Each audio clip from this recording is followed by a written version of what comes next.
moved with incredible precision, and orcas are believed the most likely culprit. Oh, it's absolutely terrifying. Orcas are highly intelligent animals. Hello? And work in groups when they hunt. Their very presence, even when brief, can have a huge impact on the surrounding ecosystem. When the great white sharks flee and do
not hunt in an area for up to a year.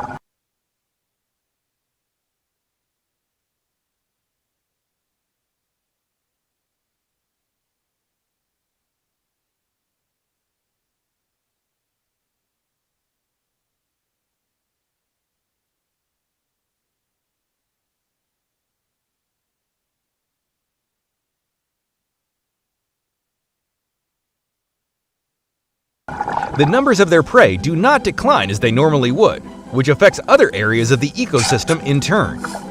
It seems that orca whales can be considered the true apex predator of the ocean now.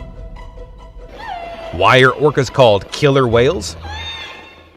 Are they swimming in the ocean with guns and killing everyone? No. Let's explain why. Dolphins and whales are closely related.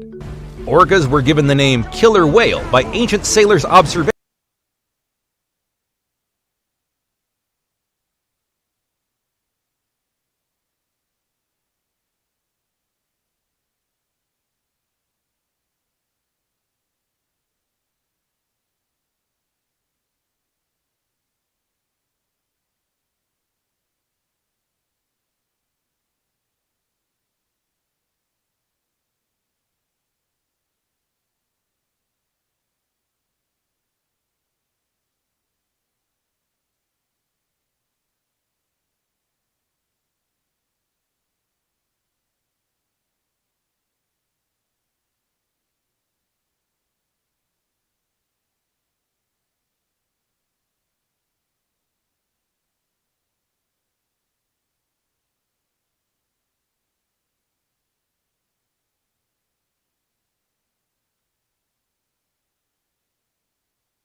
fix it, I bet.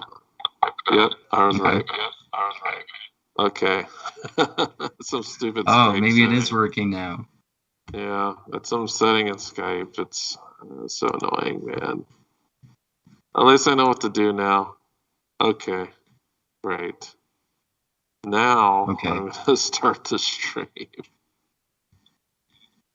Oh, now it's working. Now there's the echo. Okay, you can hear it. Oh, we are streaming. Yeah. Oh. There we go. Okay, we're streaming, we're live, all of that stuff. Oh, well, that was a pain in the butt. Yep, that happens sometimes. All right, so let me set up Skype so that it doesn't show you all the time. And let's see. Say something. Something. Okay, it switches. Mickey Mouse. Switches to you. Yeah, it switches to you when you're speaking for an extended time. Okay. So sorry about that technical BS that we just got through. We were just trying to fix the stream, but it looks like everything is okay now.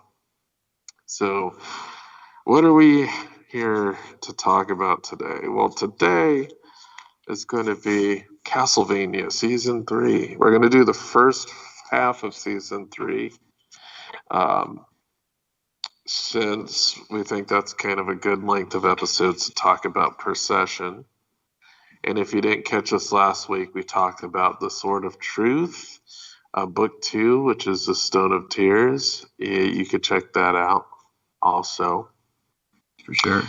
All right, so we're back together again. I am the Woke Centrist, aka Dusty Cubes. And we got Andrew Mindgasm Meintzer on the stream as well. Yep. All right, so Season 3, Episode 1. It is called Bless Your Dead Little Hearts, which is I guess it would be considered an insult in Southern parlance. If you're when I say Southern, you know, people who talk with twang and whatnot in the Southern United States. Bless your heart. On that, that's an insult. Somebody's intelligence. Right. So it opens up. We get a nice, beautiful scene of some scenery, of some forest-like scenery. And what it is, Alucard is preparing, or at least gathering food for a meal. It shows scenes of the castle. The castle's completely busted and whatnot. Doesn't really look like Alucard's done any cleaning at all. No. It's just completely in ruins. And you see him cooking some food and drinking some wine. And at this point, we kind of question Alucard's sanity because he's talking to some stuffed dolls, right?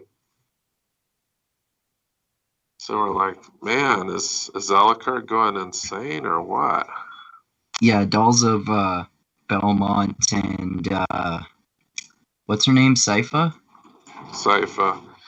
Yeah, Sypha. And he's acting out like a scenario with them as well, right? Right. Yeah, he's having like a fake conversation with them.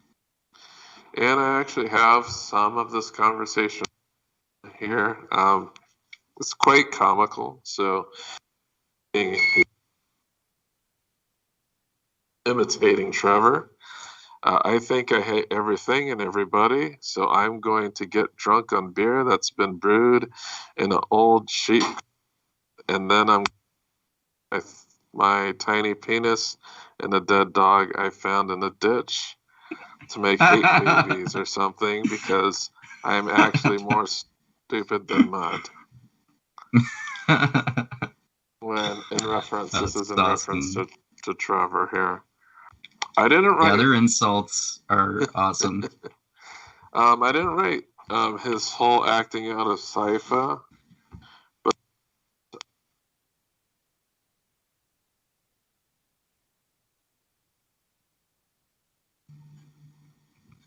Oh shit! You just got kicked out of the chat. Yeah, I got dropped. I'm back now. I don't know. Okay. May have pressed the wrong button or something. I don't know. Okay. But the whole gist of what Sypha says, it's like smarter and die in a fire. That's kind of the gist of what he says about Sypha. So Alucard does actually comment that after he was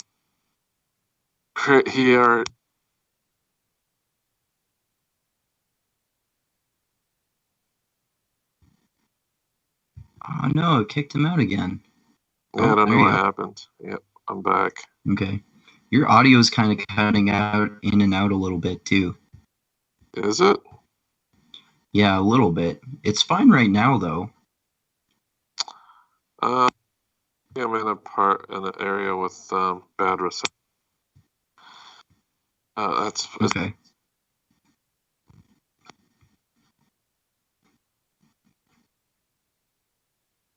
You still there? Yeah, I'm still here. I don't know why it keeps. Oh, it keeps kicking you out. Oh shit. Yeah, I don't know what's going on. That's weird. Weird.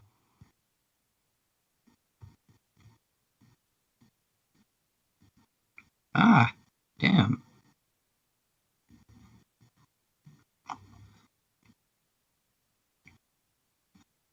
Are you there? You are? Yeah. I don't know what's going on. It's kind of weird. Yeah.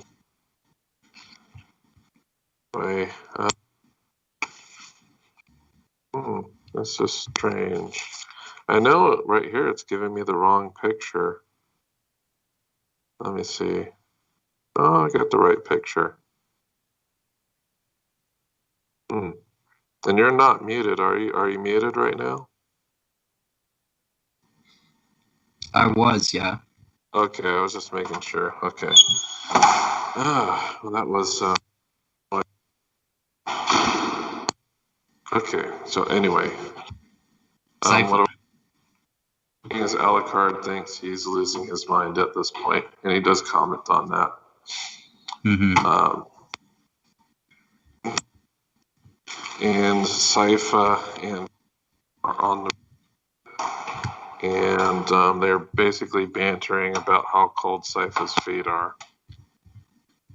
And oh, right, what they're actually doing is they're trying to draw out some night while on the road. And to this, like, really each calling Trevor her Hitler. He calls her like she calls him like a chauffeur or a servant with mental deficiencies. Yeah. And shortly after that, she like starts screaming like in a very overly dramatic theater type way, like, "Oh, the night creatures are here to kill us," and stuff like that. So the night creatures do pop out. We get a total of 4 that emerge, and I know right from the get-go, Sypha shoots some fire at a couple of them. And I know one of the monsters is an minotaur. Right. And a werewolf. I like how all the demons are kind of different. It's interesting. One thing I will note is that the axe-wielding minotaur and werewolf are a combo boss from Symphony of the Night. Oh, okay. So, yeah, there is a boss fight where you fight them both at the same time. Right. So that's where those creatures come from. The other 2 that get burnt with the fire, I don't quite recognize them. But it's certainly possible they might come from one of the games. So Trevor hits the axe-wielding Minotaur basically in the brain with the part of his whip that, causes monsters to explode. Right. So he takes that one out pretty quick. That's such a cool weapon. Yeah, so he notices the horses are kind of getting rowdy, and he starts to calm them down. Then while he's doing this, he gets disarmed by the werewolf. So the werewolf knocks the chain whip from his hand. Right. After that, it yeets Trevor across the forest. And we go back to Sypha's fight. And she's actually close quarters with some of these creatures.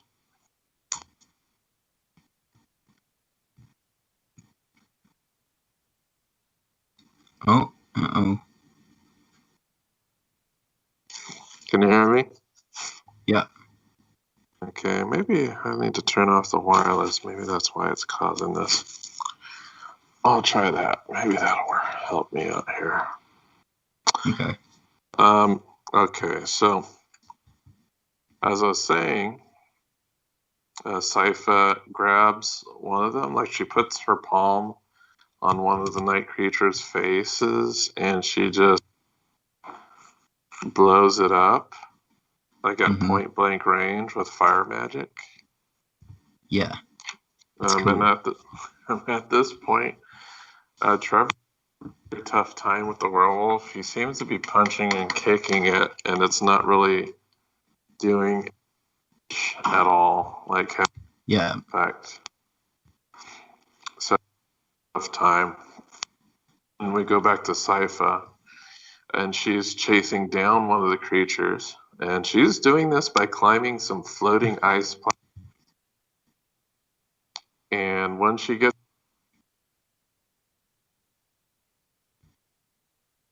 Oh no. Yeah, it keeps popping me in the out. middle of describing a cool kill. Yeah, so while she is the apex of these ice platforms, she jumps down and forms like this ice spear javelin thing, and she totally like impales it from above. Yeah, so cool. And after that, it seems that Trevor's physical attacks are starting to do damage.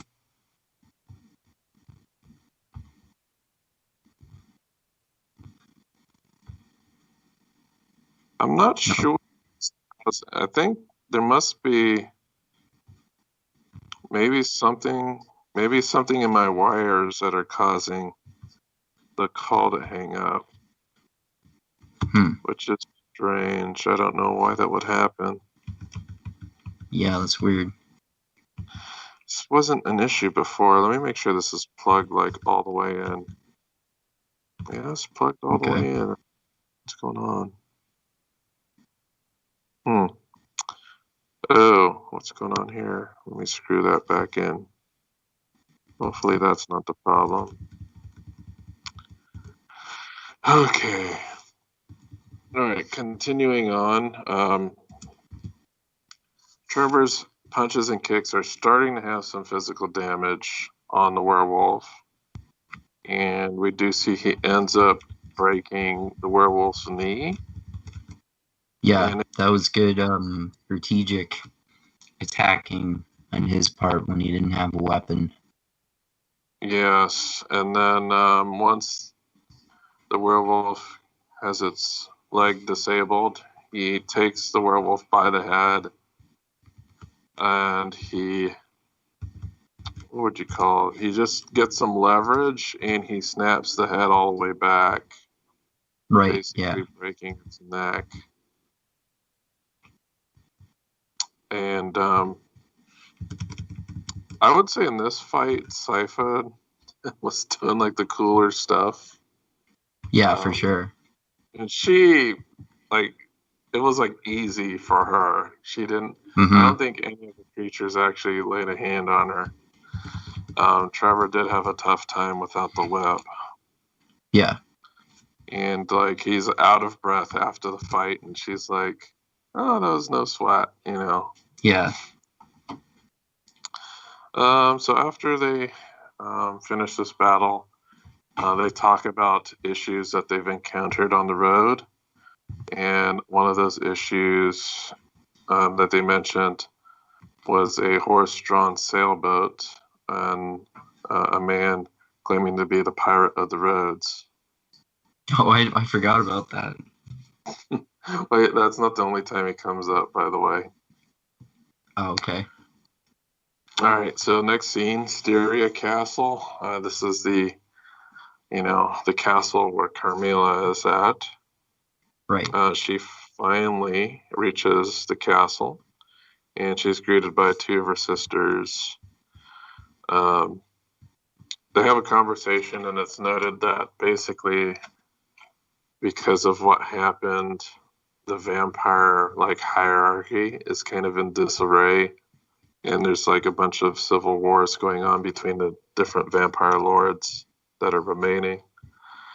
And she also notes that she wants to keep Hector alive for her plans of conquest.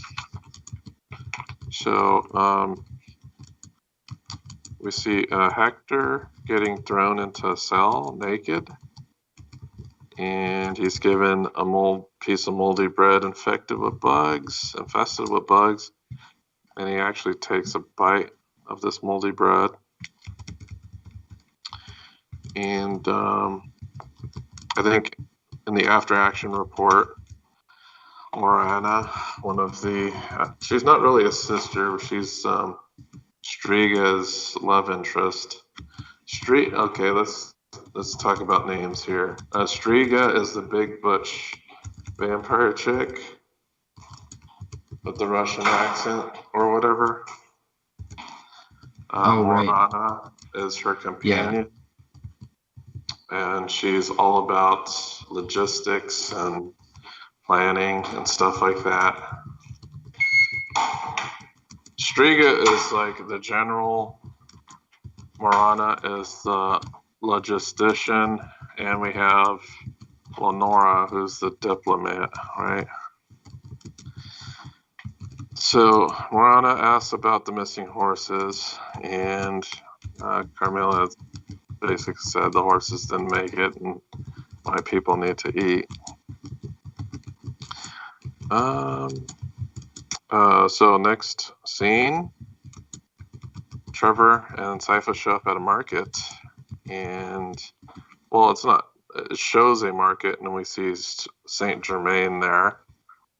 It seems like most of the characters in the show have an extreme sense of cynicism and snarkiness. Saint Germain definitely fits in that category. So he's walking around town. He wants to buy some fruit. Prices have increased. And while he's haggling over food prices, Sypha and Trevor arrive, dragging a werewolf body behind them in their cart. So Saint Germain is immediately suspicious, and at first he suspects that it could have been the pirate of the roads that just showed up that I had mentioned earlier. So the place that they have arrived to is called Lindenfeld, and a man introduces himself to Sypha and Trevor. And he's the judge. This is an interesting character, the judge. You didn't finish the whole season, right? No, but there's I've seen some interesting stuff with him and Sypha and Trevor Belmont so far. Yeah, there's like an interesting twist with his character at the end of the season. But he's a very shrewd individual, and he introduces himself, and then one of the monks, I think his name is Prior Sala, and he's introduced, and the judge makes a comment that the monks in that town are broken. So when they talk to Prior Sala, Trevor and Sypha find out that he basically worships Dracula, which is like, WTF, what the hell's going on? Well, his human generals were like, they basically joined a cult based on him, right? Right. So yeah, Sala does suspect Sypha of being maybe possibly connected with Dracula's death, because he heard some rumors that there was a speaker in Greshit, and he was wondering if she was the same person. Right. But she denies that and being related to anything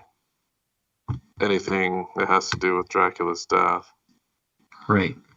So they go tend to the cart, and a man comes up asking to buy some teeth from the werewolf creature.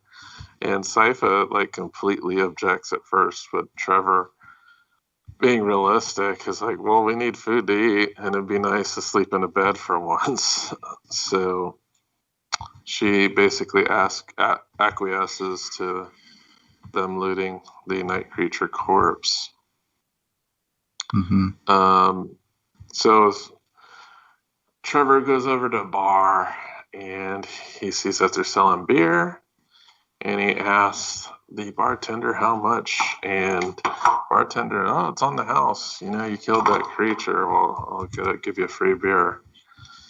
So right before he drinks the beer, he's like, beer is better than sex. And then Sypha freezes the beer. She gets upset. So I guess at this point is like, okay, yeah, they must. It's alluded to that they're in a romantic relationship, but that pretty much seals the deal. And then they argue over that point, and I think Trevor says, "Oh, I like them both. They're just differently good." So then we get to the next scene back in Styria, and it's Hector in a prison, gets some ice water thrown on him. Mm-hmm. That's basically how that episode ends, with him in the prison. Nothing happens except that he gets ice water thrown at him. That's it. Yeah. And then the episode ends. Second episode, called The Reparation of My Heart. It opens up and it shows like a Middle Eastern port.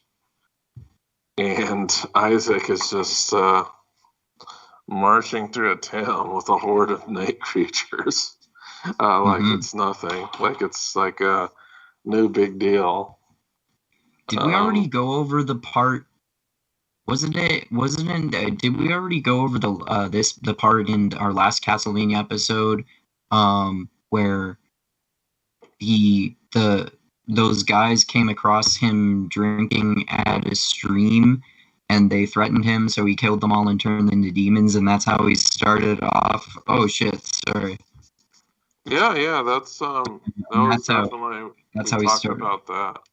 Because that was the last scene in season 2 with him confronting those bandits at the Oasis. Okay. Yeah, so he has like a whole army now, and he's stopping at an occult shop, and we have like an old shopkeeper who is not perturbed at a forge master entering his shop. He even correctly identifies him because he knows what forge masters smell like. And his response is that he smells like hell. We found out some information about Isaac, that he is a Sufi Muslim, and that he has not been practicing his religion recently due to the turn of events. I think even the shopkeeper asks him what type of Sufi he is. And he gives two types. One of the type is the self-flagellation type, and I forgot what the other was. And we know that Isaac does perform self-flagellation, so he would be of that type. And Isaac is looking for a specific object called a transmission mirror. The shopkeeper mentions that he doesn't no longer have one, and he sold it to some vampires weeks ago. Mm-hmm. But he offers a different type of mirror instead, called a distance mirror. I have no idea what the difference between a transmission mirror and a distance mirror is. Yeah, but this one is basically the same type of mirror that Dracula had that allowed him to transport his castle somehow, right? Or maybe that's one of the differences.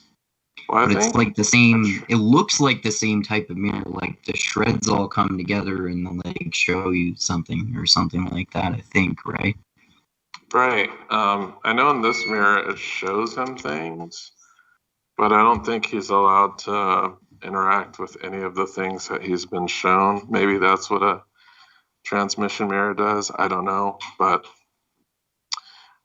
he asks the mirror a few questions, and it shows him Hector, locked in his prison. And he does note that he would like to have revenge on Hector.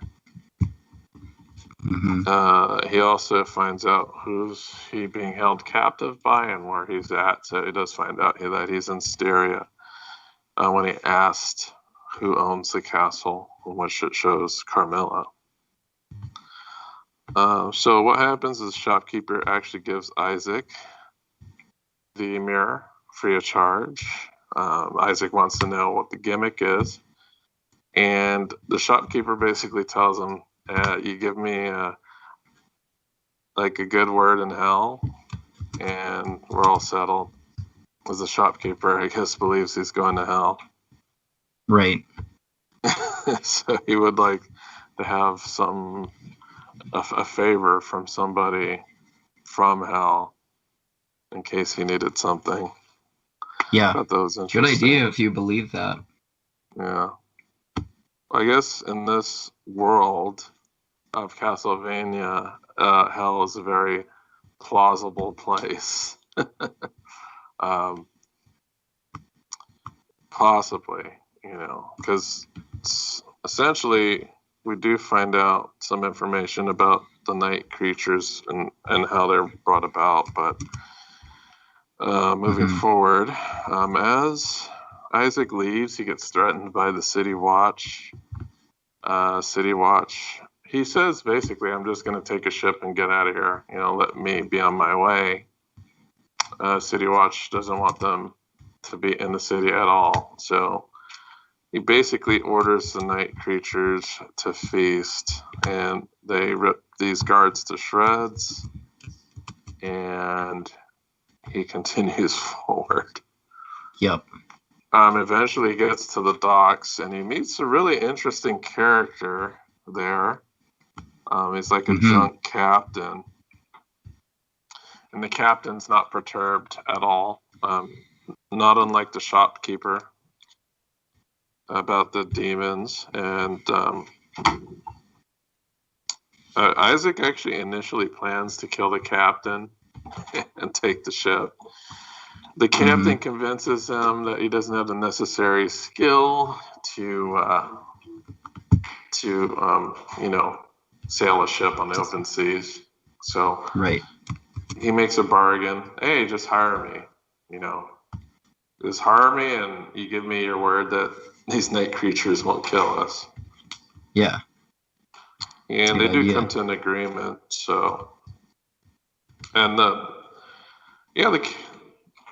because right now at this moment, Isaac is not feeling particularly, I would say, fond of the human race at this point. And there's some really interesting conversations that he has with this captain that we'll talk about once he has these conversations. But the captain is a really interesting character. And he actually has a pretty interesting moral compass. And he tries to bring Isaac to be like less evil, I guess, if you want to say that. Mm-hmm. Yeah, he gives him maybe like another shred of faith in humanity. Right. Kind of like the guy who just gave him the mirror too. Right, because he was, he wasn't afraid of him. He's like, oh yeah, I can help you out here. Yeah, and that says a lot too, because they don't bat an eye at this guy going around town with demons and killing people. They don't even judge him, which says a lot about them and, like you said, their moral compass too. Right. I'll also say that the captain is voiced by what's his name? Lance. The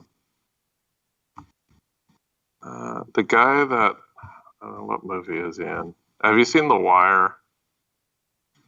No, I still haven't seen it. Or Oz? No. He's played by an actor that I don't know. You may not have heard of him.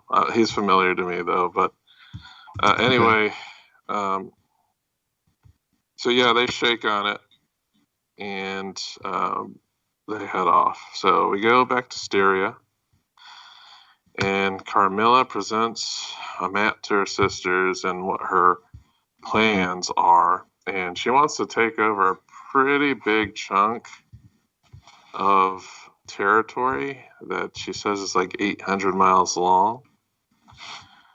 Right. And some of her sisters think that the plan is completely insane, and then they don't have enough troops to even field to keep this plan going with such a large piece of land. Right. Well, Carmilla insists that she's going to use Hector to make the Night Creature army, but at this point, Hector's just captured, and ultimately the army would be controlled directly by Hector. Mm-hmm. So there's kind of a debacle there. I didn't really get this part because I thought, well, couldn't Carmilla just do what she said she was going to do in the first place and force him to command the armies by not giving him food or some shit? Or do they have to get him to do it willingly because he could get the army to just basically do a mutiny and take control of their rulership? Right. He can create an army and attack the castle that he's in to free him. Yeah. So that's kind of the dilemma here. They have this incredibly powerful tool, but they've treated this tool so badly that how the hell are they going to get him to work with them? Yeah. So, so Striga thinks that her plan is basically a lunatic plan, but she thinks the idea is good. Morana thinks Hector's treatment was definitely a strategic error. But ultimately, Lenore, the diplomat, agrees to try to convince Hector to go along with her plan. And she's the only one between the three of them who looks like she was a child or a teenager when she was made into a vampire. Yeah, she looks younger than the other vampires, that's for sure. So let's see. We go back to Lindenfeld, and we see Trevor and Sypha getting out of bed. And then Germain introduces himself to Belmont in the market. And we see that he is very familiar with the vampires' hunting lineage and with the Belmont family. Trevor seems somewhat confused by Germain's demeanor and basically tells him to shove off. And Germain is trying to find out information on why Trevor is there. And he just doesn't answer the question. He does see Sala the leader of that cult, and asks him if he can help be a scribe to gain entrance to the priory. So Sala agrees only when Germain mentions that there might be writings there about Dracula that they haven't been able to uncover in different languages. So that was kind of like the trigger for Sala agreeing to have him go into the priory. Right. And then Sala wants him to find knowledge of Dracula and hell, and Sala is interested in hell because Dracula's wife is there. That's basically what he said. Yeah, that's interesting. And then there was something interesting that Saint Germain said, and he didn't say this to anybody. He was just kind of muttering to himself. And he mentioned that he is immortal. So I'm wondering what's going on with that. Oh, I forgot that he mentioned that. Yeah, I was like, immortal? What's going on with that? All right, so next thing we go back to Alucard. And Alucard's in the woods, and two warriors sneak up around Alucard, but Alucard gets the best of both of them. They say they're not there to kill him, and they're looking for his help, and they call him the Alucard. Right. He is the Alucard. The Alucard. So he doesn't believe him, and they're like, oh no, you're Adrian Tepish, the Alucard, the anti-Dracula. They're like, oh, okay. So basically they tell their stories that they are now vampire hunters, and before they were part of this vampire court in northern Japan, which is probably the Hokkaido region. And the vampire court they were part of, if you remember, it was like the Asian vampire from season 2. So Alucard does inform these two hunters that she's been killed. Did he kill her? Is he the one who killed her? Yes, I believe he is the one that killed her. Okay.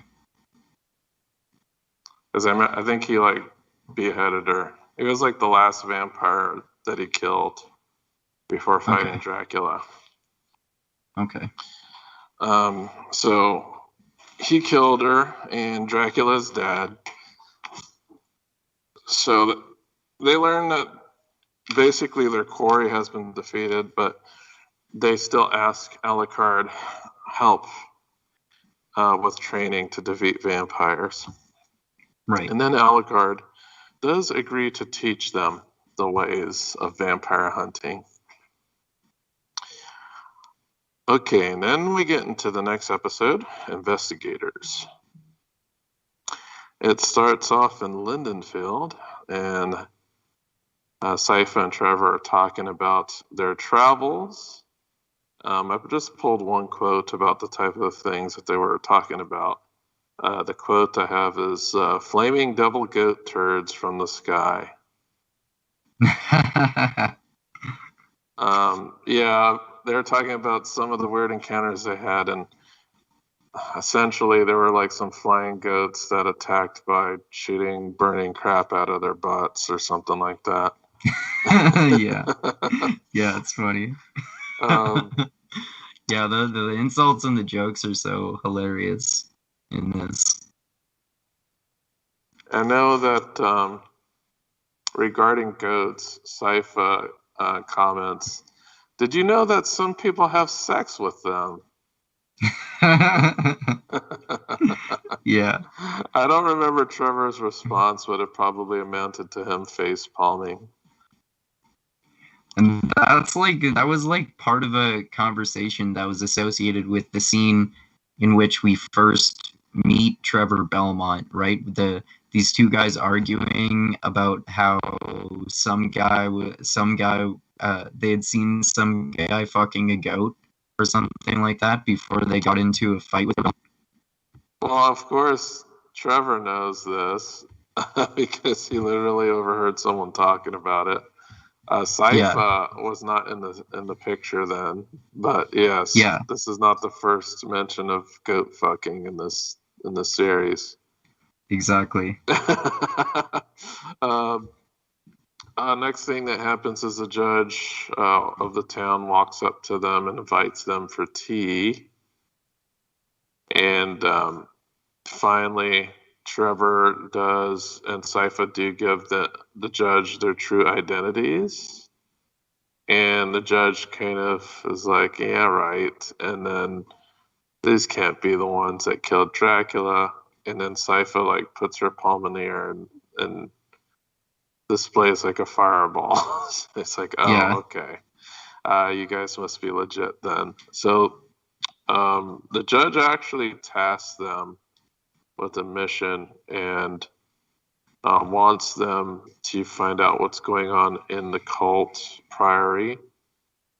And I know Trevor explains that they were keeping their identity at bay because it wouldn't be good to talk about killing Dracula when you have a giant cult of Dracula lovers in your town. The judge understands that reason. So we get kind of like a flashback of what happened before. And one night the town was attacked by a bunch of night creatures. Right. And one of them retreated into the priory. And like a bunch of weird shit happened when it was in the priory. Like we see lights and lightning and weird shit happen. And then finally, like people emerge from this priory just like all twisted and weird, and they're like all nutcases now. Right. So after he tells the story, which sounds kind of crazy, and Trevor remarks about Sypha. He says, she is insane, as you may have noticed. And the judge just simply says, I have. Because I know Sypha is just kind of weird. I don't think she's crazy, but she's definitely eccentric. Yeah. And the eccentricity barely just comes with her naivete, because she's kind of lived like this weird sheltered seeker lifestyle. And she hadn't really traveled the world much, so people just think she's nuts. And there's like this funny moment after the judge asks them to help. Trevor's just like trying his hardest to avoid looking at Sypha for some reason. And then because he knows that he'll burst out into laughter if he looks at her, right? Well, he does look at her, and he does keep a straight face. I think he doesn't want to look at her because he doesn't want to agree to help the judge, but he looks at Sypha, and after that they agree to help the judge out with his issue. So here's I like this next part here. So we're going back to Isaac on the boat, and it's a discussion between Isaac and the captain. And Isaac mentions to the captain that he had stopped practicing his religion because he's just too angry. And then Isaac tells the captain about Dracula's plans and gives him kind of a little recap about what he wanted to do. The captain eventually asks Isaac, how did these plans fail? And Isaac basically told him that he is very confused and betrayed. That's because, Dracula pushed him into the desert. So the captain asked, what would Dracula need with a human? And Isaac tells him, well, only humans can be Forge Masters. And he kind of explains the mechanics of how the Forge Master works. And the demons that he creates are souls from hell that are implanted into these dead bodies. Right. So the Forge Master has some type of connection with hell, which makes sense why it has to be a human, I guess. Mm-hmm. Because I don't know. I guess a human has a more connection with those realms than maybe a vampire or some creature. I don't know. But he says that he wants to get revenge on Styria. And he wants to basically finish what Dracula started. Right. The captain is like, well, that means you're eventually going to have to kill yourself if you're going to have to eradicate all humans. And me too. So what he does is he says, if you don't have your own story, you become part of someone else's. Yeah. That's a good quote. And one of the motives that Isaac had for killing all humans was to remove or end human cruelty. So the captain remarks, if you end human cruelty, you also end human kindness. Yeah. He makes really good, in retrospect, are kind of obvious. He basically points what are in retrospect kind of obvious philosophical holes in his arguments and his ideology, basically. Right. And, he points out that humans are prone to do some shady shit to survive. We know, like, even him, like the captain does say, that he's not a saint, basically. Yeah. But he kind of implants the seed into Isaac, and we have to see how the seed grows, possibly, or withers. We don't really get to see that in this first 4 episodes, maybe not even in the season. But next scene, we go back to Styria, and Lenore enters the dungeons. And one of the first things she does is she threatens the guard for treating Hector poorly. Yeah. So obviously she's being manipulative and trying to score points with him, right? Yeah, like right away. Yeah. So I don't know if she's like genuine or if she's like has empathy. It's hard to say if she's doing this completely to manipulate him, or if she's doing this because she's actually empathetic or not. I'm gonna say maybe we will see what the conclusion of this is. But as of now, we don't really know.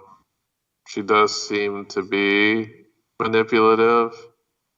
I think it seems to me like more like she's manipulative because, like, given what happens at the end of the scene, like she's trying to be nice to him and then he attacks her and then she basically beats the shit out of him. Like, to me, that revealed that she was full of shit. Well, yeah, she definitely. Well, actually, Hector definitely suspects her of manipulation, like right off the bat. She does offer him some food to kind of break the ice. And while she's doing that, that's when Hector attacks her. So we get to see some of her abilities, right? She's not some pushover vampire. She's actually pretty damn strong. Got some like most of the common vampires don't have a whole lot of abilities. They're just kind of slightly stronger humans, you know. But he puts her like in a chokehold against the bars, and in order to escape the chokehold, she turns into a flock of bats. Yep. And she enters the cell and basically kicks his ass. Yeah. Pretty easily. It wasn't even a contest. No, not at all. She does note that just because she's offering him amenities and assistance and being nice doesn't mean that she doesn't know how to fight. Mm-hmm. And at least it looks like he's learned his lesson firsthand. But she also uses a different ability to leave the cell. Do you remember what that ability was? That she can just like, well, wasn't it the same sort of thing that she did to get into it? Like, it's a similar ability, but it's not. She didn't turn into bats. Was that when she just turned into mist? Right. Okay. So I think this is the first time. No, well, we've seen Dracula turn into bats. But we haven't seen anyone do the mist form, if I'm not mistaken. So, bat form and mist form are abilities that Alucard can use in the video game. So I'm pretty sure these are basically like Easter eggs to tell us that the people who wrote this anime have played the game and know what's up. Oh, okay, cool. Because of the bats and the mist, mist form and bat form. So we're on the last episode now. Oh, wow. Okay. I didn't even write the title of this episode, but we start off in the castle, and this is Dracula's castle. And Alucard is having a drink with Sumi and Taka. I didn't mention their names before, but Sumi and Taka are the two vampire hunters from Japan. Right. And Sumi, I think the girl who voices Sumi was the girl from Suicide Squad, if I'm not mistaken. Oh, is she? Like the girl who had like the katana blades or whatever. Oh, okay. I might be wrong, but I think it's the same chick. But anyway, Sumi tells about their past in the vampire court and explains how the vampire lord that they served would sometimes make a spectacle of the vampire hunters that would come after her, and she would fight them in one-on-one combat.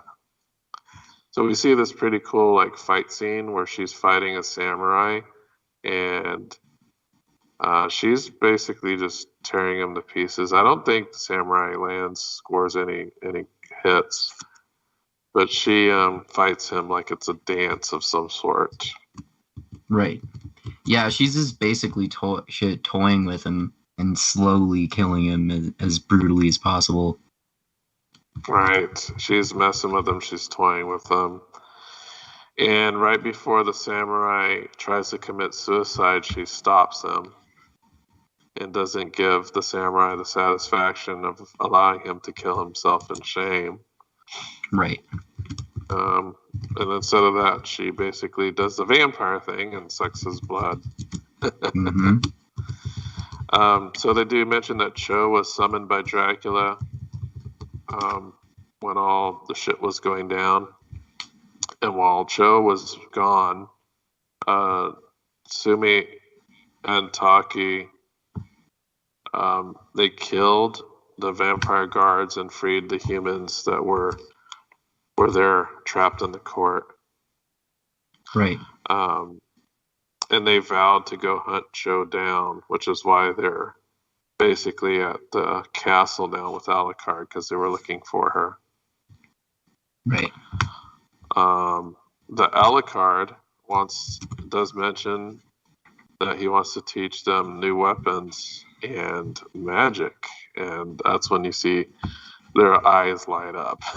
It's like magic. Oh.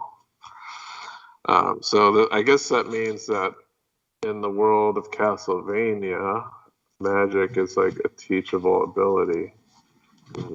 Yeah, that's pretty cool. So it's not like some innate thing that only certain people can have. It looks like it's teachable. That's pretty interesting. Yeah. I didn't know. I guess I didn't really that, like, I noticed that before, but I didn't really think about it. But yeah, that's a good point, because in most of the fantasy books that we read, with the way the magic systems work, you either have you basically either just have the natural ability, especially in softer magic systems, or often with the harder magic systems like Brandon Sanderson's books, for example, and even like Wheel of Time too, you have to have a natural ability, plus you have to be able to learn it as a skill. Yeah, so I thought that was interesting too, because thinking of most fantasy books that I can think of, nobody could just seem to just learn magic like random people. It always has to be someone with a particular ability or bloodline, or you mentioned that. Like, even if we're talking about something like Mistborn, like everybody who is a Misting or Mistborn has some genetic lineage to the nobles. Like random Skaws just can't be a Misting, right? Yep. And even Harry Potter, they're born into wizarding families, muggles and purebloods and all that. So exactly, yeah. That's like, I can't say I've seen any other magic system where anybody can just learn it. Or maybe I'm just not super well read on fantasy. Like, I don't know. Well, you are pretty well read on fantasy. Like, I'm fairly well read on fantasy now, and you're much more so than me, I would say. Yeah, I guess the only thing I could think of would be the first Law series, because I don't know how they learn magic. Yeah, that's true. Well, I mean, it seems to me, like with Baez, for example, that maybe you have to have some sort of... Oh, yeah, that's true. That's true. Well, I was going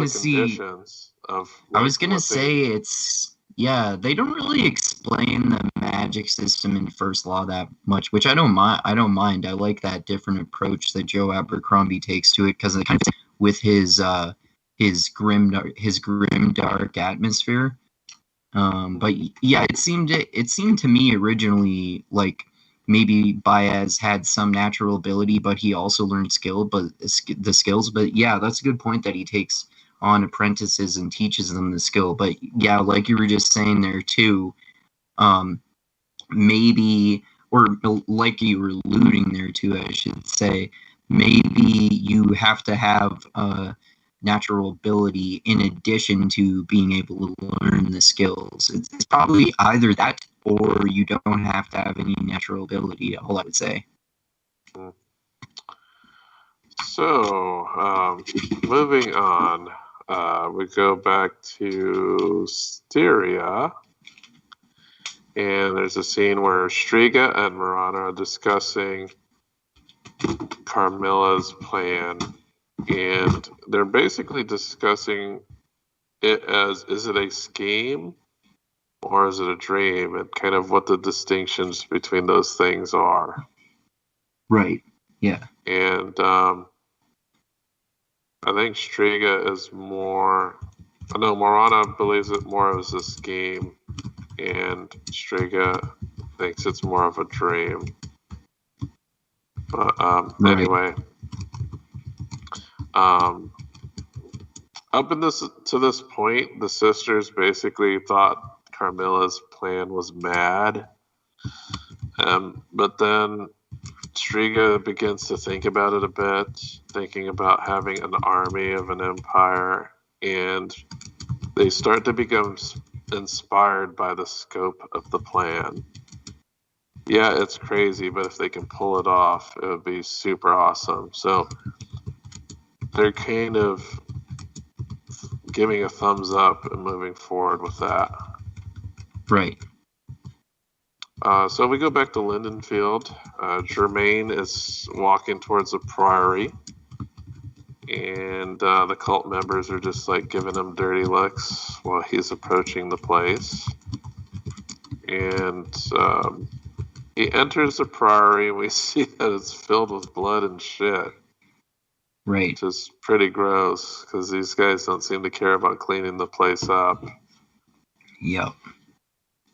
Sala then shows him a pile of books, and Germain wants to go ahead and get on with what he's there to do. And, Germain inquires again why he's interested in hell. And Sala says that the wisdom of hell is God's wisdom. Right. So we find out that this symbol, like all of the monks and stuff, wear this armband, and Germain remarks and asks them if they knew what that meant, and they actually did not know. And he tells them that it's the alchemical sign for sulfur, and he basically tells them that is basically the mark of hell. Sala is actually really impressed with Germain's knowledge, but he wants to make sure that Germain's whereabouts are restricted to a certain area of the priory. He doesn't want him nosing around. At this point, too, we shift over to Trevor and Sypha, and they're prowling around the outside of the priory. Monks start to crowd around them, and upon being asked why they're there, Sypha just feigns ignorance.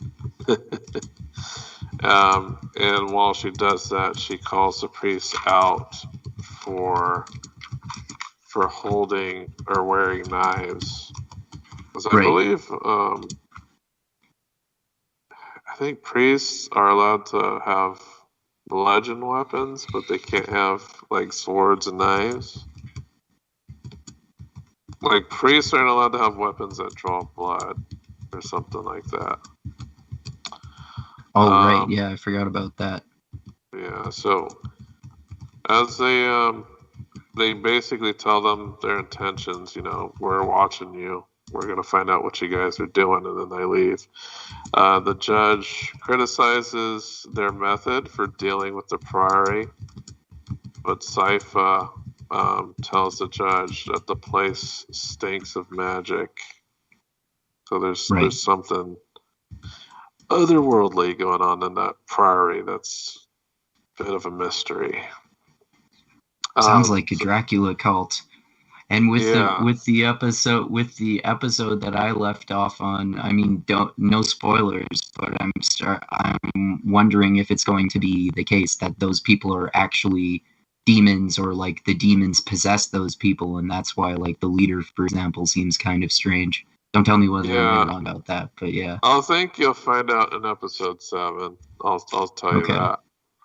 Okay. Because the episode 7s are usually the climax episodes, and then the 8s are kind of like the epilogue episodes. So you'll definitely find out in the climax episode what's going on with that place. Awesome. So Styria, Lenore comes back to the cell and offers Hector another amenity. And Hector says, okay, I want some shoes. And Lenore starts to ask, what in the hell were you doing with Dracula in the first place? Right. And then Lenore basically pointed out that Hector was lied to by Dracula, which, Hector was lied to by Dracula. And she starts to talk about, reciprocation. So we see that she's trying to do her whole diplomat there, and she's trying to coax Hector into working with her. And she does say that she'll give him what she wants, but she wants to pay him for his work. Hector knows at this point that the reason why they're keeping him, but she's trying to make assurances that, hey, let's work together. Dracula was using you and he lied to you, but we're telling you the truth. We're not keeping things back from you, and we're telling you everything.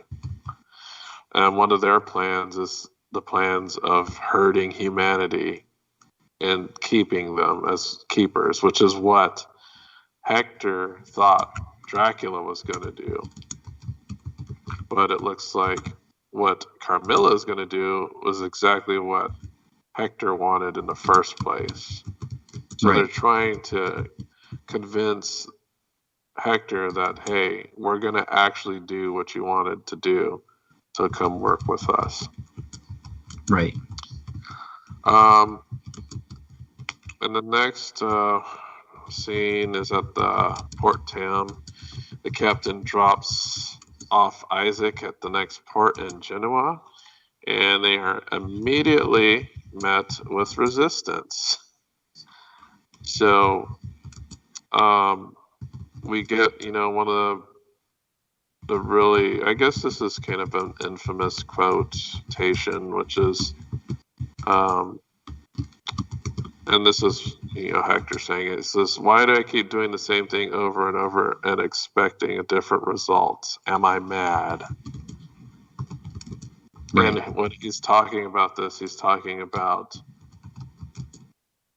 whenever he shows up to a place, there's always some group of humans that immediately want to either kill him or send him away. Yeah, exactly. And I think he expected different, maybe because of his talks with the captain. But anyway, he calls the guards, quote, fucking rude. Yeah. Unleashes the demons. And you see him make more and more demons as every guard is being killed. So we can only assume that his demon army is going to grow much, much bigger. Right. And that is the end of episode 4. So, first half of season 3. And one of the things that's interesting about this season is that the characters are split up. You have Alucard on his own, dealing with his own issues.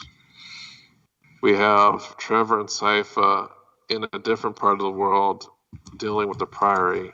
And then we have Isaac, and this is interesting too, because Isaac and Hector are now becoming main characters. Whether they're good or bad, that's kind of like a toss in the air. Who knows what's going to happen with these guys? But it seems like possibly Isaac might be gearing up to be a main antagonist. Maybe Carmilla's being built up to be a main antagonist. Maybe Hector might be a protagonist. It's really hard to say what's going on in that end of the story. We already know that Trevor and Sypha and Alucard are basically always going to be good guys. But some of those other characters are kind of shady. We don't know exactly what's going to happen. Right. But I think that was a good stopping point. And we can continue our discussion with the rest of the season. I would say, in comparing with season 2, I think the characters are much more interesting. But I still like season 2, just like the great, awesome fights and all the homage paid to the original games. It's like the perfect season in my opinion. I'm not saying that season 3 is at all bad. It's not.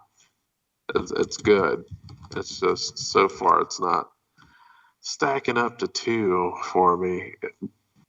But it's like comparing, like, you know, for me, it's like comparing The Last Argument of Kings with, like, The Blade itself. These are books I've both given 5 stars to. Like, yeah, for sure. They're both awesome, but I'm gonna have a favorite in one of those. I think my favorite of those books is probably book 2. Yeah. I actually really like book 3 too. I think my favorite part of book 3 is like the epilogue. But, cool. Yeah, the epilogue has a really cool surprise twist ending. Yeah, there's like some really cool twists in book 3 at the end. But the journey in book 2, I really enjoyed the journey of the 3 characters, Pharaoh, Chazal, and Nine Fingers. That's like when they build like a genuine relationship and become friends. Even though, Pharaoh's kind of ornery, she does kind of still trust, Nine Fingers at least, for the most part. Yeah. But what are your thoughts on the first 4 episodes of season 3? I think it's really interesting, and it gets more interesting as it progresses. And I like how the increased character development, especially of the secondary characters, like Isaac, and how their experiences that they're having after having been like leaders for Dracula are like almost polar opposites. And it's interesting, kind of like the manipulation and power struggles between different vampires that happen after Dracula's death too, and the interesting philosophical themes that get brought up with Isaac's interaction with that ship captain, for example, and that guy who gives him the mirror, and Alucard taking on apprentices is also interesting. And just there's one I thought of too, but I forgot what it was. But yeah, there's some pretty interesting stuff going on in the season for sure. Right. Yeah, I'm enjoying it. I think it's they're really starting to develop those characters a bit more and giving what might be the antagonists a bit more nuance to them. So, yeah, I'm enjoying it so far. And, of course, the humor, it's a very funny show. Anytime you have Sypha and Trevor interacting, or even Alucard, likes to crack jokes, too. And I think that just kind of... It's a dark show, so it's kind of good to have some humor every once in a while. Yeah. But yeah. So far, so good. We'll talk about the last 4 of the season on a different date, probably within a week or 2. I'm not done with Wheel of Time. I'm like maybe on the last chapter, the last 2 chapters. I'm like halfway through the second to last chapter. Okay. So I know we could do our little book discussion about what we read. What I'm interested to hear is, how'd you like Born? Oh, I thought it was fucking awesome, man. I think I gave it the same rating as you, like 5 stars. I didn't like it as quite as much as Annihilation, but like I said, I still gave it full stars, or 5 stars, sorry, because it's just such an interesting kind of like post-apocalyptic dystopian science fiction concept, and the creature that the main character comes across, and the relationship with her like basically boyfriend, and what's happening with like evolution in the world. The kind of like accelerated alien forms of evolution reminded me a little bit of Annihilation. Yeah, he has like a weird imagination, doesn't he? Yeah, for sure. Just thinks of the weirdest shit. Like one of the biggest things in there is like a flying Godzilla grizzly bear thing. Yeah, that's so fucking weird and cool. Yeah, and then there's like, and when we say it's like post-apocalyptic, it's basically it is dangerous to walk about because you know there's not only are these weird genetic creatures out there ready to kill, you know, there's people who are unscrupulous. And it is truly post-apocalyptic, and it's not like not your average. It's like a weird genetic biohazard type of post-apocalypse. It's not like your usual, what you would usually think of, because like the main character is a bit of a scientist. It's not like, and they use that knowledge to survive out in the city that's been hit with some type of weird bio bomb of some sort. Or it's like the experiments got out of hand, right? That's what kind of happened. Right. So, yeah, I want to read that again. I remember being really entertained by how weird it is. It's weird. That's the biggest... If I was to sum the book up in one word, that's what it would be. Weird. For sure. But it's definitely super creative. I think that's what I liked about it the most, of how different it was. Like, this world that he built is, like, super atypical of science fiction worlds. For sure. So like, the company in the book, that also reminded me of the company in the Annihilation series a little bit, too. In which series? The Annihilation series. Oh, yeah. Because you know how there's that, basically, like, that one company that gets involved with investigating the alien presence. Right. And it's like the government, it's like they're involved with the government, too. Yeah, I remember that. Yeah. Yeah, so one thing I do know is that this book has a sequel. None of my libraries carry the audiobook version, unfortunately. Oh, that's too bad. I was going to ask you about that at some point. Yeah, they carry the ebook version. No audiobook version yet, but the sequel is called Dead Astronauts. Okay. And that's something to look out for. Sweet. Was there anything else interesting you had read? Yeah, I mentioned to you before. I read a little bit into critical theory comfort school, and I read what is apparently a seminal book in that, which is called The Dialectic of Enlightenment by the philosophers Adorno and Horkheimer. And I thought it was really interesting. And I'm going to make a video about it because it's so, what's the word I'm looking for right now? Like, not relevant, but that's basically what I mean. It's so relevant right now with people talking about critical theory and critical race theory and postmodernism, like public intellectuals like James Lindsay, Jordan Peterson, and IDW, lumping all of these things like postmodernism, critical race theory, and critical theory, and Marxism all together, even though these are four separate things, and they're blaming like wokeness on it. But really, like, critical theory is the closest of all of those to wokeness.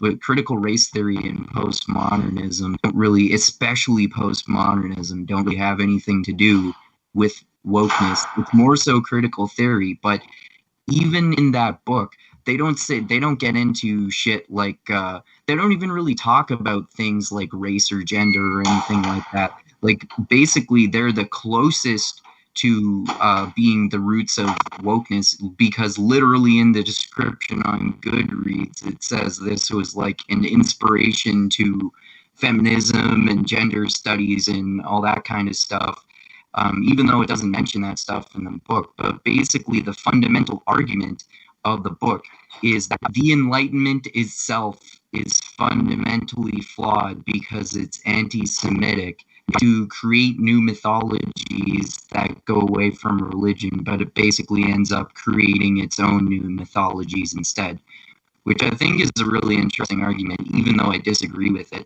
But it's the important point of all that, I think, is that critical theory is very different from critical race theory. Critical race theory is very different from postmodernism, and critical theorists are the only ones who throw the baby out with the bathwater. The Enlightenment was ultimately a mistake. Postmodernists and critical race theorists, postmodernists basically criticize many aspects of the Enlightenment without saying, and critical race theorists, at least originally, and it seems mostly majorly, are focused on addressing disproportionate effects of the Western criminal justice system. So they're not you know that it annoys the fuck out of me that public intellectuals are going around spreading total fucking misinformation about this shit, and then the uber actually reading these fucking books, and the uber woke SJWs clearly aren't reading them anyway because they're just parroting the fucking dumbass shit that the uber right-wing criticizers are saying, yeah, communism, yeah, down with Western society. Yeah, that's not typically, I don't know, everybody takes everything to extremes, and usually the extremes are the ones who have the least understanding of the things that they're criticizing. And yeah, it's kind of maddening that, because I think I took a look at some more Vosh content. Yeah, I've been watching a lot of his videos too. Because it seems like he's pretty good with, those types of arguments.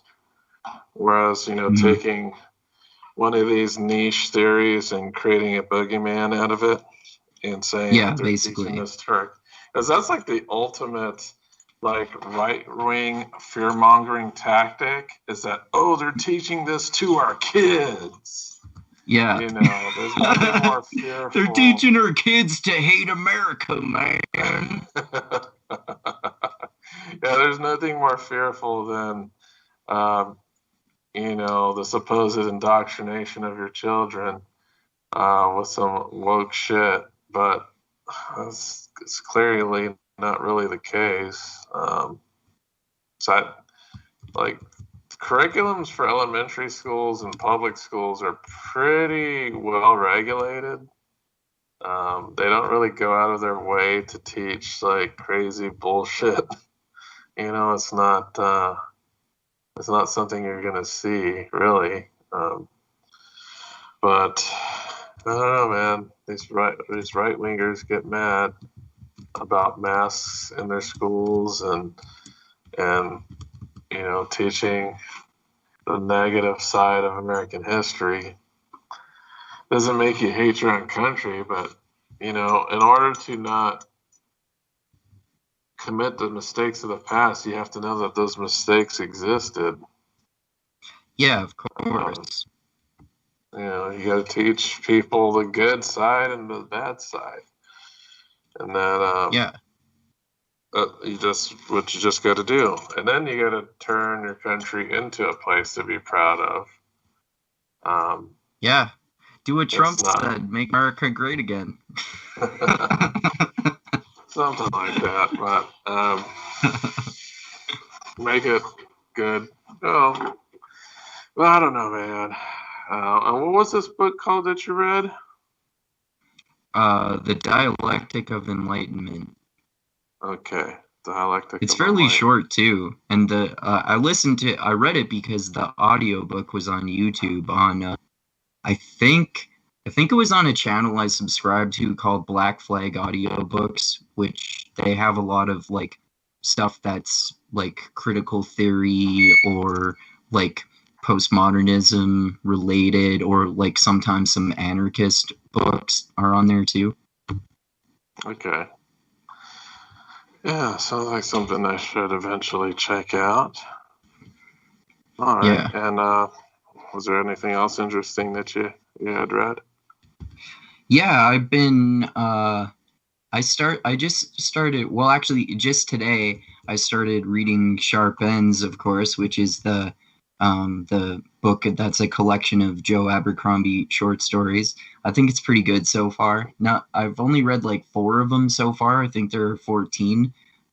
So far, I don't like it as much as the trilogy, but I like it kind of as much as some of the standalones, but not all of them. Because they're short stories, obviously I like some of them more than others. Like the one with was pretty interesting, but I didn't like it as much as that one that came a few after that was actually people getting into a battle and shit like that. So that was pretty cool.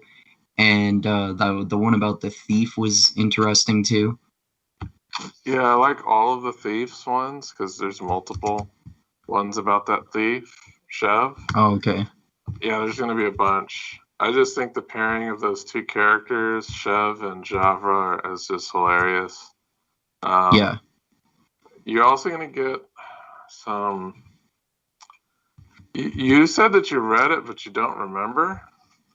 Yeah, like according to Goodreads, I read it before, but I'm not really remembering that I had before. That happens sometimes, though, because I read so many that I read them sometimes. Okay, well, there's a story in this, which is backstory for Logan. And it kind of makes you think about his character a bit more. Yeah, I was like, oh, okay. This makes a lot of sense. Yeah, the one with getting some more of Glocta's backstory was interesting too. Like he was a famous and good-looking sword fighter before he got tortured and mangled. Yeah, he was arrogant and somewhat of an asshole, but he spared his best friend by telling him he told like not to participate in battle, right? He told Colum West that he had to do some other task. Yeah, something like that. Because Glocta knew that it was basically a suicide mission. Yeah. Because they were going to fight. Remember, they were getting into a fight, and then West was actually doing pretty well in the duel. Yeah. And then Glocta wanted to switch over to real swords. And West is like, this is just too dangerous to be doing something like this. Yeah. So it's like, it would be stupid. And Glocta's like, are you calling me stupid? Yeah, he got all offended. Yeah. But, he was really arrogant for sure. Yeah, and like he had that, because the story was from the perspective of Pike, whose name is Ruse or something? Reese? Okay. I didn't remember that. Yeah, because remember, he's like one of the first people he tortures in the Blade itself. Okay. And then he comes back as Pike, and then Pike becomes one of his superiors. Oh, okay. Superior Pike. Okay. So, interesting thing there. I'm glad that you're enjoying Sharp Ends. I like many of the stories. They were pretty good in filling in some holes in some of the characters' backstories. Especially the Logan one, man. When you get to that one, you're like, wow, I get it now. I get why people fear him. Because, like, the Logan character that we see is just like the tip of the iceberg, basically. Wow. Because Logan, when he was Bethod's champion, is a totally different beast. Like, you'll see what I mean. Sweet. Yeah. So, was there anything else you had read? Yeah, I also today started reading the second book in the Neuromancers trilogy by William Gibson. That's, of course, a really super famous science fiction book that clearly inspired a whole bunch of other science fiction since then, like the Matrix, for example, because there's a detailed virtual reality that's a lot like the Matrix, except more crazy and bizarre than that. And I think this book is interesting, especially in terms of like exploring that sort of dystopian science fiction world that's present in it, and exploring that virtual reality more. That is kind of like it kind of like precedes the internet, but it's kind of like a combination of the internet and virtual reality, kind of like the virtual reality game in Ready Player One and Ready Player Two, but like I said, more bizarre and crazy, and you can do like illegal shit and black market stuff. But I like the first book a lot more, actually. I thought that one was really fucking awesome. This one is good and worth reading, but definitely not as good as the first one, in my opinion. Oh, okay. All right. I mentioned. But yeah, the Neuromancers. Sorry? Yeah, because I remember before you had also mentioned, like a while ago, that you read Ready Player 2. Yeah, I read that a while ago too. I think we talked about that when I read it. I'm not sure. Yeah, I don't remember talking about it, but I remember it being somewhat of a disappointment. Yeah, I liked the first one a lot more, for sure. I thought it was worth reading, but I definitely liked the first one more. Yeah, because I think his other book that he wrote, Armada, is better than Ready Player 2. Oh yeah, I don't think I read that one yet. I'm not sure. I'll see if I can get that for you. It's pretty decent. I liked it. Okay, sweet. Yeah. So I guess the only other book that I'll mention that I can think of off the top of my head is one that Mache sent me, called Philosophical Temperaments, which is this guy. He's like another kind of like obscure, but apparently also famous sort of continental philosopher. I think his name is Peter Sloterdijk, or I'm not totally sure how you pronounce his name, but he basically kind of goes through a history of philosophy from Plato to Foucault, and gives like pretty concise explanations of their different positions. And he also likes to do some unusual things for philosophers, like examine how their worldviews would work in the real world. And he also like compares, I forget which philosophers, but like philosophers' views to like weird things like the occult Gnostic Christianity and all sorts of kind of esoteric things like that. So it's definitely pretty interesting, I would say.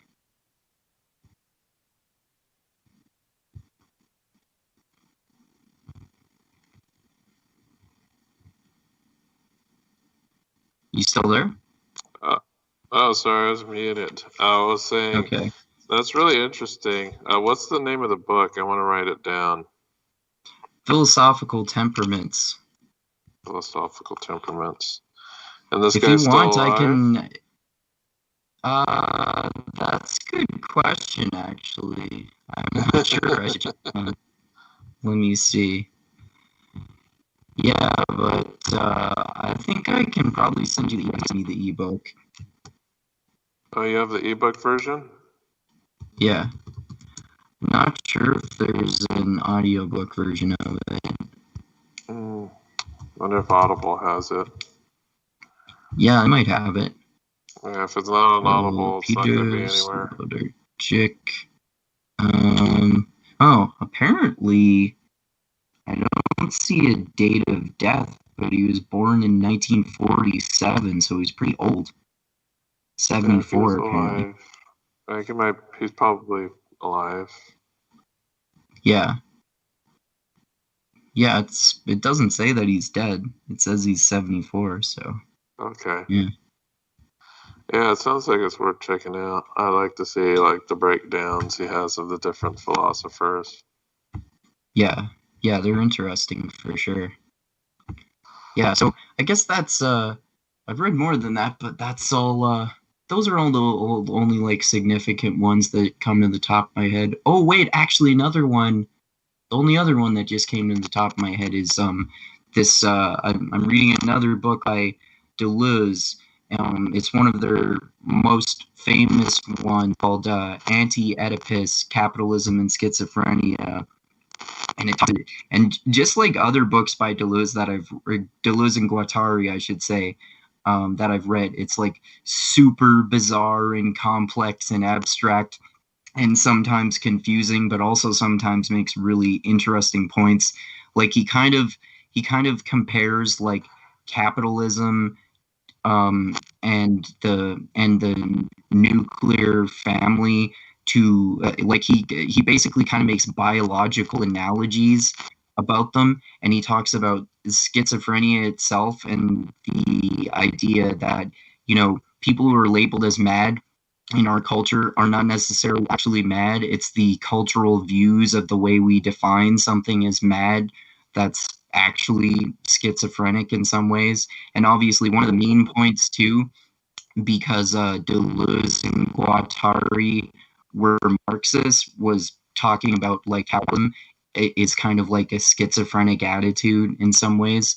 It's pretty interesting and like weird, but makes some pretty cool points sometimes, I would say. Okay. Cool, yeah, man. But yeah, that's pretty much all I've read recently that I thought was pretty interesting and really good.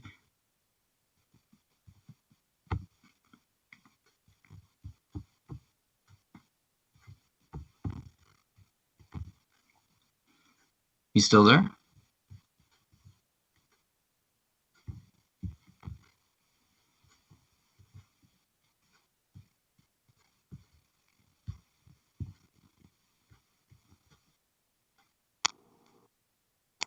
There, Dusty?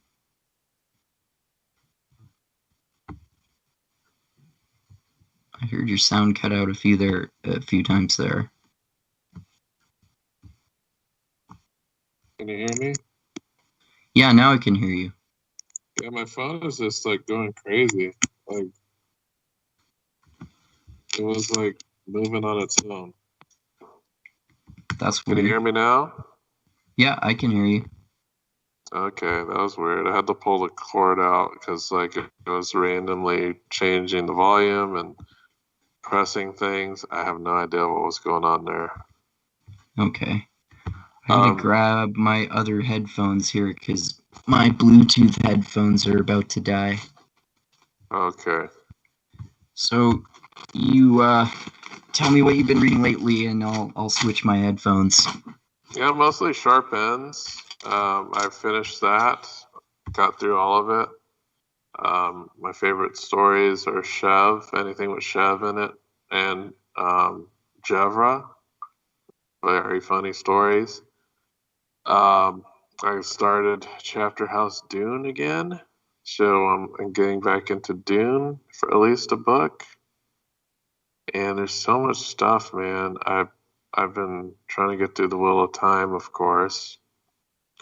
I'm almost done. I think I have like a chapter and a half left before I'm finished with Path of Daggers, and then we can move on to the next book. I'm wondering if one of the reasons why I've slowed down so much is because I think I'm actually seeing the slog now.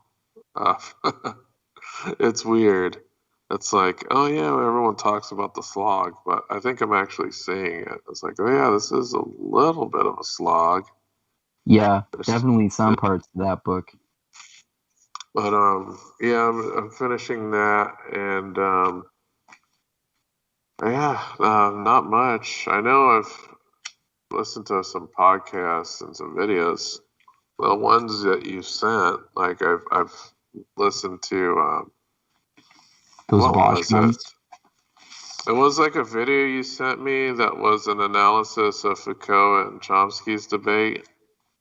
Oh yeah, this guy, I forget what his name is or what the channel is called, but it was this guy that had a pretty interesting analysis of the famous / infamous Chomsky and Foucault debate from decades ago that you and I have both watched, and he basically kind of pointed out flaws in Chomsky's arguments, and then areas where he agreed with him, and then mostly kind of was like commending Foucault, but also pointing out a few areas where he possibly misunderstood some of Chomsky's argument. So I like that because usually the analyses that you see about those are kind of one-sided, like they're super against Foucault or super against Chomsky.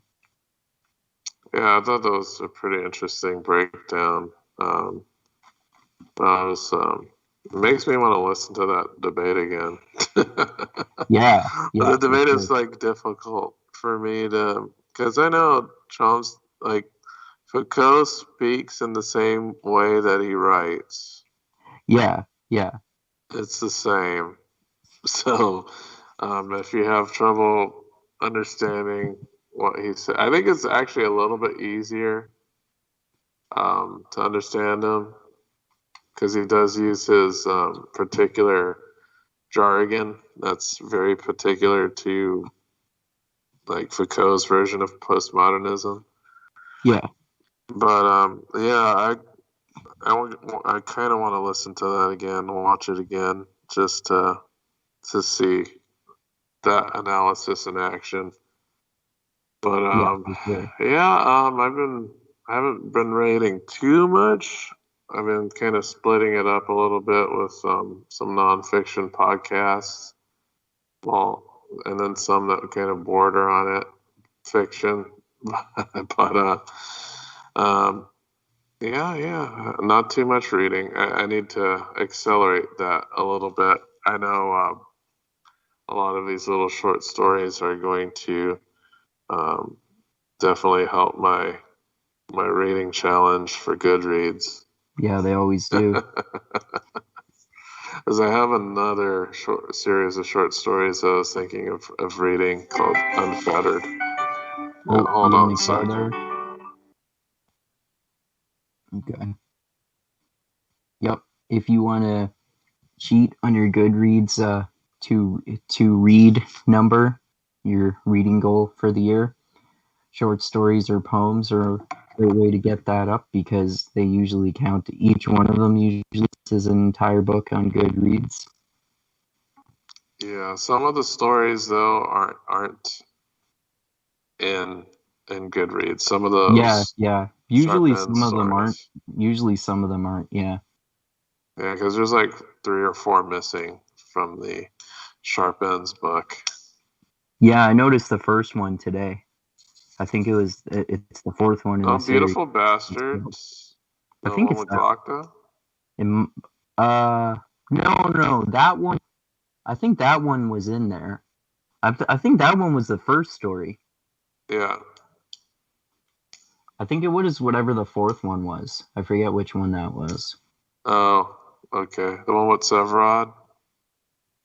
I think so. Okay. Or it could be the one with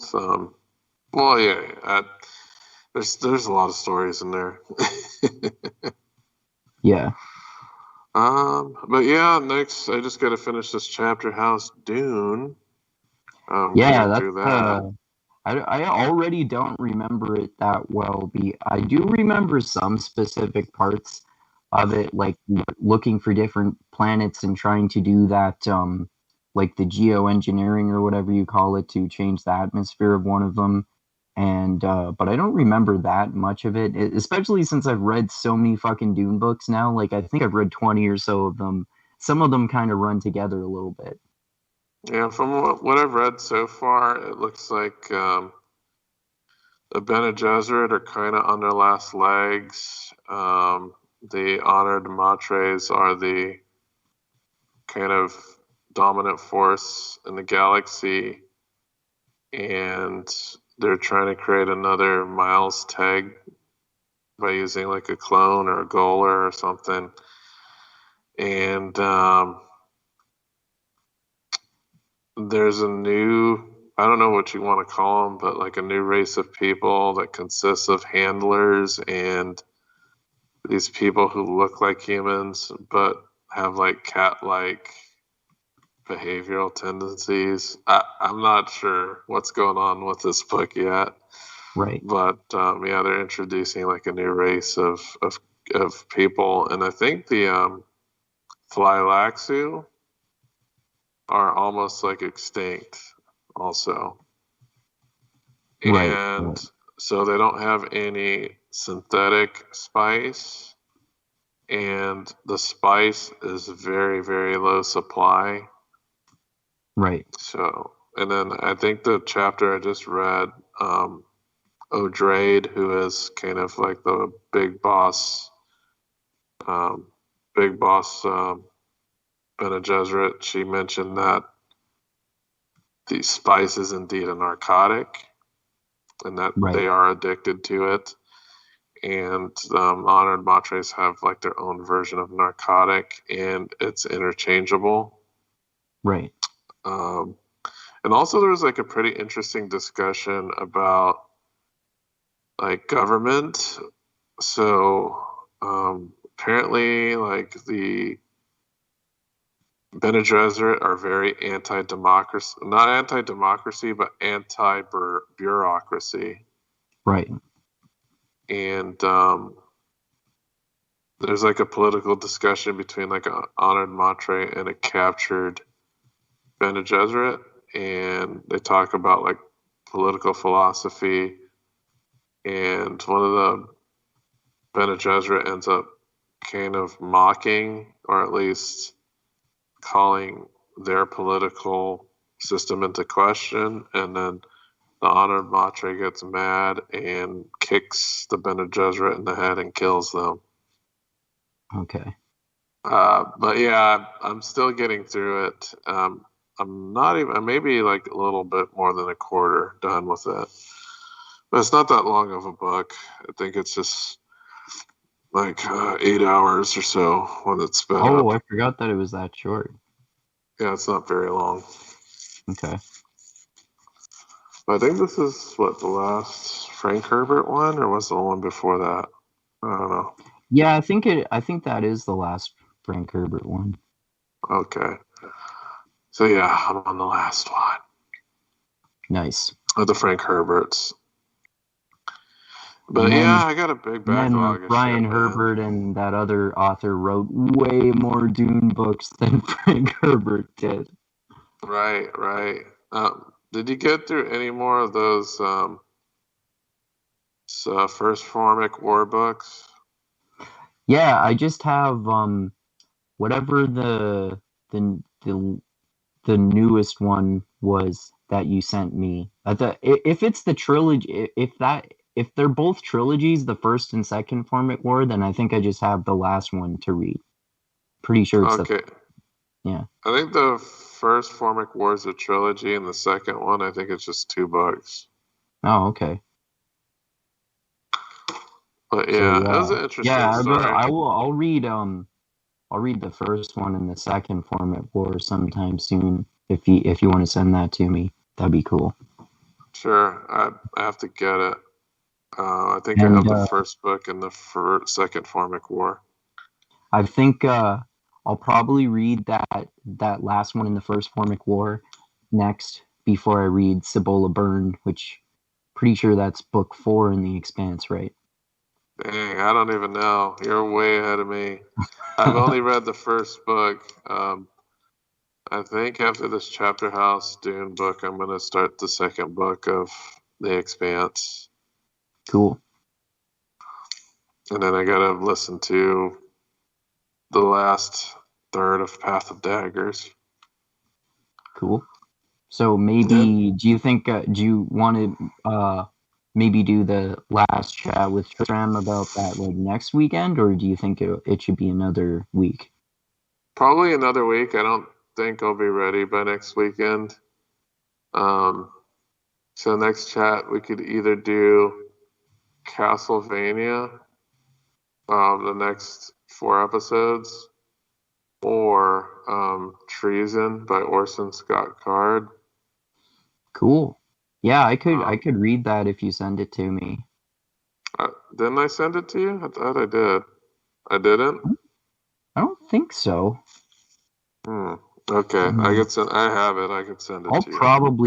I could probably be done season 3 of Castlevania by then too. So either way, should be fine. Well, I'll send you. I'll try to send you Treason. It's a one-off. It's a really interesting one-off. It's like actually one of Orson Scott Card's first books. Oh, cool. But it's like interesting. I thought it was like really, really interesting book. Sweet. But yeah, it'd either be one of those. And did you have any plugs that you wanted to throw out there? Yeah. Check out my YouTube channel if you guys want to check it out. Tomorrow, as we kind of mentioned earlier, Dusty and Tristram Johnson, a nerdy fantasy friend from the UK, will be talking with us about Last Argument of Kings, the third novel in the grimdark fantasy series called First Law by Joe Abercrombie. And there's some pretty awesome stuff that happens in this one, like, the crippled torturer Glocta scheming and murdering for power, and Lord Baez, the first of the Magi, manipulating things so that he can crown Jezal as the bastard king, and of course Logan Ninefingers getting into war. And then my favorite parts of the book are Logan Ninefingers versus Fenris the Feared, and then later on Lord Baez versus the Eaters and the other Magi, which are pretty fucking awesome. And there's this all sorts of really interesting stuff that goes on in that book, so check that out. And also next week, I think I'm probably gonna be putting out another clip from my episode that I did with Parker a long time ago about whether psychedelics can cure wokeness. And I think that next clip is going to be about defund the police, what it means and what the alternative is. And then next week, I'm also going to put out that video that I alluded to about Adorno and Horkheimer's book called Dialectic of Enlightenment, about how the Enlightenment is apparently anti-Semitic, but public intellectuals get their arguments wrong by lumping critical theory, the Frankfurt School, Marxism, critical race theory, and postmodernism together. And also check out my Patreon at Mindgasms if you want to give me money, and check out my blog at mindgasms.bplifetime.com, where I talk about like philosophy and history and culture and science and philosophy. I think I mentioned philosophy twice there.